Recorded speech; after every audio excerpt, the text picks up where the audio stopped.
Horse of Bilal নামে একটা website খুলে তারা বই বিক্রি করছে। এই যে বিল্লালের অনেক ভক্ত আছে, তারা বলতেছে হর্স অফ বিল্লালের নামে একটা ওয়েবসাইট খুলছে, খুলে নাকি সেই জায়গা থেকে 5 লাখ টাকার মতন মানে নিয়ে গেছে বই বিক্রি করার কথা কইয়া। আমি মনে করি এটা অন্য কেউ করে নাই, এটা একমাত্র বিল্লালে এই কাজ করছে। কারণ বিল্লালের দ্বারা এটা সম্ভব। কেমনে সম্ভব? বিল্লালে কিছুদিন আগে অনুষ্ঠান করার কথা কইয়া অনেকের কাছে টাকা নিছে। এই যে দেখেন টাকা নেওয়ার প্রমাণ, এই যে টাকা নিচ্ছে, নেওয়ার পরে অনুষ্ঠান তো করেই নাই, এবং অনুষ্ঠানটা বন্ধ করছে কেন এটাও জানায় নাই। এবং যারা যারা এই অনুষ্ঠানের জন্য টিকিট টাকা ছিল তারা ফোন দিলে ফোনটাও রিসিভ করে নাই। তাহলে যে লোক মানুষের টাকা মেরে দেয় সে লোকের টাকা কিভাবে অন্যজনে মারবে? সে তারই এটা যা দেখেন রাজনীতি। কারণ তার রাজনীতি না হলে তার নামে বই বিক্রি করবে এটা কখনোই সম্ভব না। এবং তার অনেক প্রিয় প্রিয় বক্তরা আছে, তারা এই বক্তরা এইরকম কিছু ভিডিও বানায় পাবলিশ করতেছে। আর বিল্লালের কেমন কি এটা আমরা ভালো করেই জানি।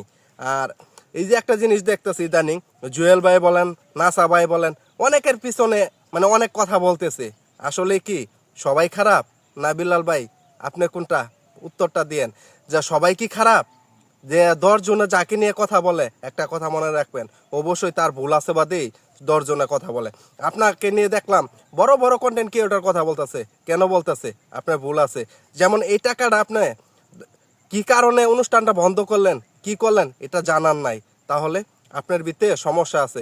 এখনো সময় আছে ভাই, সব কিছু পরিবর্তন করেন, নিজের অভ্যাসটা পরিবর্তন করেন, মানুষের টাকা মায়েরা খাওয়া অভ্যাসটা পরিবর্তন করেন। এবং এই যে আপনি বইটা বেচতেছেন 1,000 টাকা, ঠিক আছে, আপনি একটা আমার কথা উত্তর দিয়েন যে 1,000 টাকার কথা কইয়া বইটা বিক্রি করতেছেন, আপনি তৈরি করছেন আপনার ভক্তরা নিচে। একটা কৃষকে যদি একটা আলু লাগায় বা একটা ধান লাগায়, সে তো তার যোগ্যতা লাগাইছে। এখন বাজারে মূল্য আছে 1,000 টাকা মন। এই কৃষকে যায় যদি কয় যে আমার যোগ্যতায় আমি ধান চাষ করে আনছি, আমি 5,000 টাকা মন বেচবো, এটা কোনো যুক্তি আসে? এই জিনিসটা বলেন, এটা কোনো যুক্তি আসে? আর আপনি যদি কন যে চুরি টাকা কইরা আমি মসজিদে দান করলাম, আমার সোয়াব হইলো, তাহলে কি হইলো? আপনি টাকা মানুষটা দান করতেছেন, ঠিক আছে, মানুষটা দিতেছেন, ভালো কাজ করতেছেন, কিন্তু আপনি তো মানুষের কাছে টাকা মারতেছেন। এই জিনিসটা কি কোন চোখে দেখতেছেন ভাই? আসলে অনেক ভক্ত আছে ভাই, পীর সাপ মানতেছেন। আবার দেখেন বিল্লাল ভাই, আপনার এই বক্তরাই অনেক কিছু বলতেছে, কথাগুলো একটু চিন্তা ভাবনা কইরা চইলেন। আর দ্বিতীয়, আপনার ভুল যেগুলো আছে এখনো সময় আছে, সংশোধন করেন। আর এই ভুলগুলা যদি সংশোধন না করেন ভবিষ্যতে পস্তাইবেন। এই একটা কথাই বলে রাখি ভাই, সময় থাকতে ভালো হয়ে যান।